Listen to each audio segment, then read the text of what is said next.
Last week I said that I wanted to reach through the show and actually attack the slavers that attack their village. I retract that.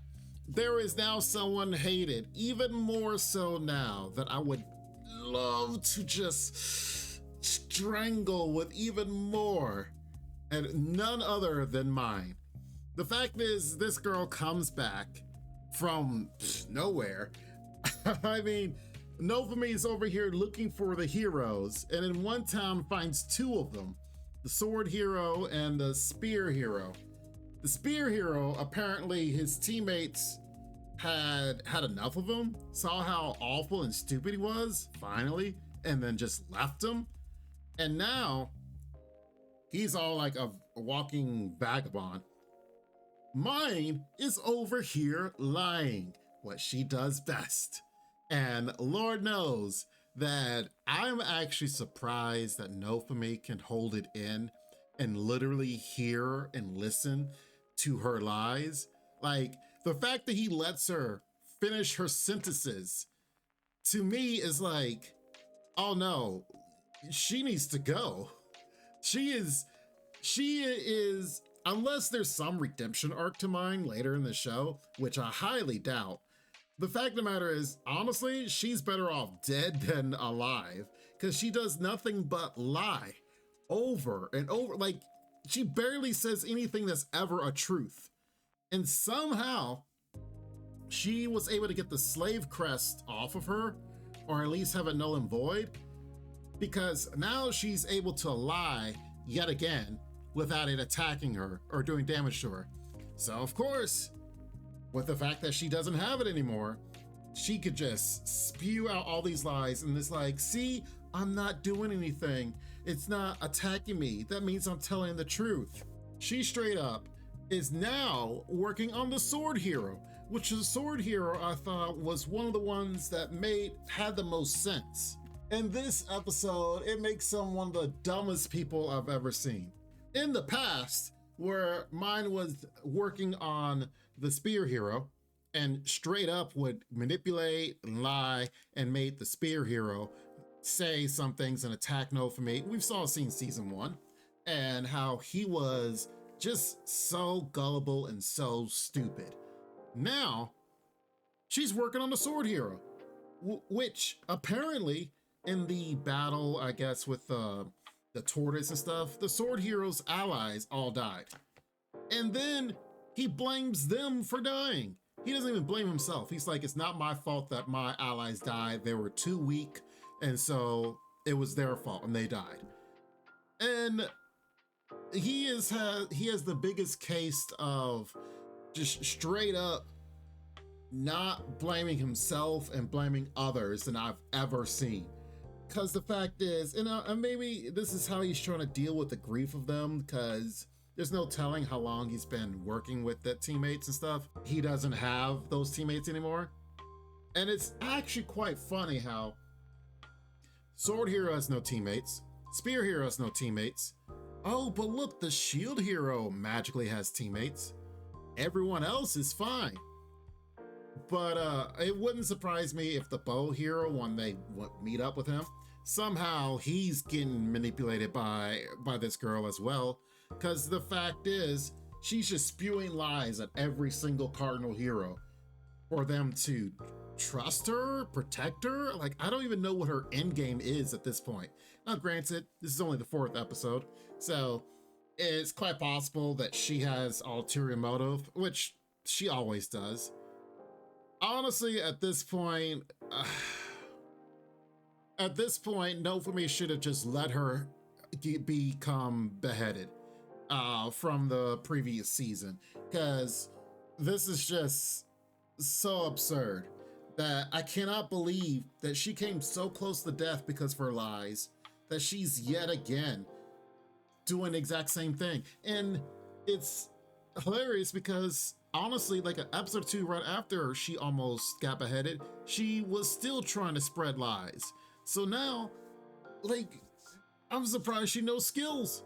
We know she knows skills and that she's a fighter, if you will, but it surprises me that she knows skills other than lying. Like, I don't think I've ever seen another character in any anime lie this much. And it's like, and just be so evil about it. Like, I've seen anime where, you know, like Death Note, where there's some lies in there to basically, you know, as a mystery and make things perpetuate and get longer and, you know, have a cohesive story. This girl just spits out lies just to manipulate people just because she can. And everyone just believes it. She's just lying to the sword hero, and he's just sitting there like, oh man, it's not my fault. And then she's like, oh, the shield hero manipulate the great tortoise and he was in control of it. So because of that, that's why your heroes died, your teammates died, and it's his fault. And he's like, yeah. What? Dude just sat down, tried to talk to you, and try to be like, hey, let's work together. The Phoenix is about to come up, and we have to deal with the Phoenix. And then this girl just pops in and like, I never wanted to punch anyone so much in any anime ever. I've come close to a few enemies that I wanted to, but this girl, ever since season 1, I didn't like her. She literally said in this episode that the spear hero did the same thing to her as the shield hero, which is like, you were there at the trial of the sword hero, you saw how she was lying, and now all of a sudden, because it's convenient for you, Nofumi did a right thing in telling him off. Nofumi told this guy off and was like, dude, this isn't a video game. You are acting like this is a video game. This is reality in the world that you live in right now. People's lives are at stake, and you're trying to treat this like a video game. You know, you need to boss up, man up, or whatever. The fact is, your teammates are dead. It is your fault. You're the leader of the team. So get over it, and let's do what we need to do. You know what you need to do. And in order to get over that, you need to admit to yourself it's your fault and move on. But of course, he runs away. He not only runs away, he literally attacks inside the building with innocent people, which is like, what are you doing? Anyway, so I think that's enough of that. That's enough of that. She needs to die, and this sword hero needs to get punched in the face. Let's move on. Now, the spear hero, it's gotta be, like I said before, one of the dumbest guys I know. And when he was downtrodden, hates the fact that his teammates left him and they're moving on in their life and such. The fact is, when he's down at his lowest, he sees an angel and Philo, who basically is just trying to be nice to him as she's, you know, dancing around almost like a K-pop star, J-pop star. And it's like, okay, we got a little dance segment going on here. And this dude just latches onto her. The spear hero is not a very dominant-minded person. He's not a very dominant-minded individual. He is what you would call a follower. And even though he's supposed to be a hero and supposed to be the leader, he is just kind of following the whims of whomever is around him. When he's at his emotional weakness, he literally sees Philo, who is trying to be nice to him, who of course, you know, has wings, and then she has like a little thing around her head. So of course, in his moment of weakness, she looks like an angel, and he's like, oh my Lord. Now he's in love with her. Now he's just like, all of a sudden, like, I'm in love with Philo, I want Philo. It is like, now he's chasing after the tail of Philo, which is kind of like, really? It's so absurd. But I will say, I didn't want to mention this, but I did see a glimpse of him in the theme song, which made me think that we would see him sooner than later, and it all kind of makes sense now. We see him in the theme song as he does a flip here, and you can see the expression on his face. It looked like to me that he was in the vicinity of Nofumi's village, like the greenery and stuff around here, and it kind of looks like some ruins or something. So I briefly saw this, you know, when it first came up, and I thought it was weird that it kind of showed him here at this moment, especially when they were looking for him at the time. But now it all makes sense. It makes sense that maybe he does, now he's chasing after Philo, he kind of becomes quasi in the party of Nofumi. Like he's Nofumi as a dominant minded person is able to kind of control him and utilize him to do whatever is necessary. Now, of course, he'll be a nuisance, but it would not surprise me if Nofumi's able to manipulate him and have him do different things, and probably can use him as a guard for the village. So then that way it's like, you stay here, you guard this village with your life, and don't mess with anyone. It wouldn't surprise me, because that's kind of what I would do. This guy, man, he definitely wasn't one of my favorite Cardinal heroes now.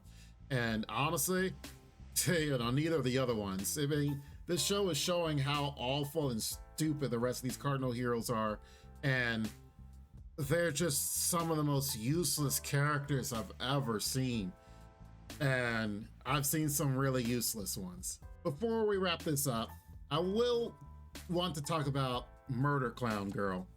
She shows up in the village, which Nofumi, I guess, is rightfully so, but Nofumi kicks her out the village because she came there, and honestly, it's quite hilarious. If you watch it from the beginning of this episode, which you might have missed, but I in my reaction was like, wait a minute. She actually shows up in a lot of the early scenes in this episode. Like it flashes between each one, and I'm not about to show every single one, but there was a lot of scenes where different characters were essentially, having fun. I think Philo was fishing and stuff, and she was in there with a fish, and then different people were doing different things, and she's like off to the side, or the camera gets like half her body, and it's like she's infiltrated the village. And, Nofumi kind of catches her, looks at her the whole time, as she passes by and glimpses by. And then when they're serving food, he's like, okay, who are you? You're not a part of this village.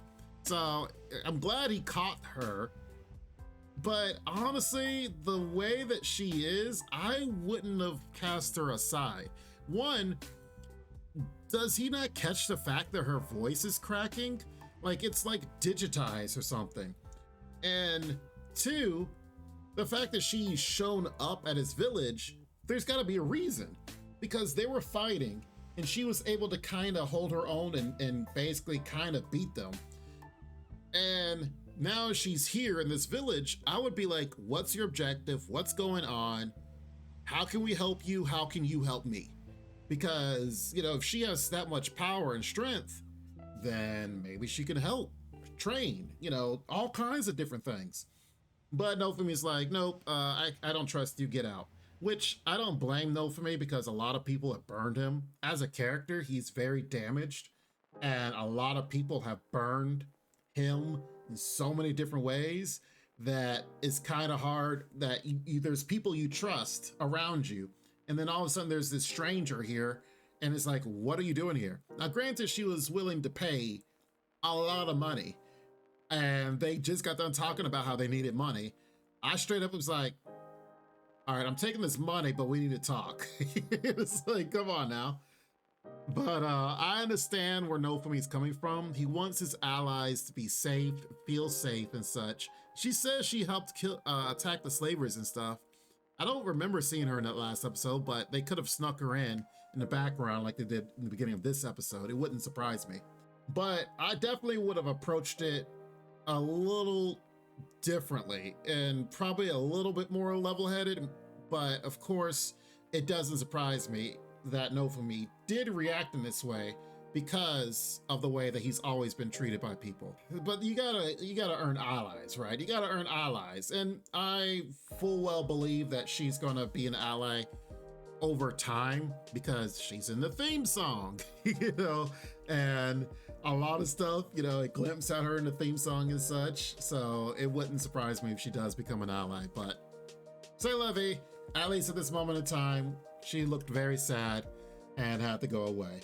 But I definitely want to learn more about her secrets and why is she like digitized, her vision is blurry, and she's talking blurry, like as if she's in a program or something, or a program. Maybe she's a robot, I don't know. But we'll see what happens in the future.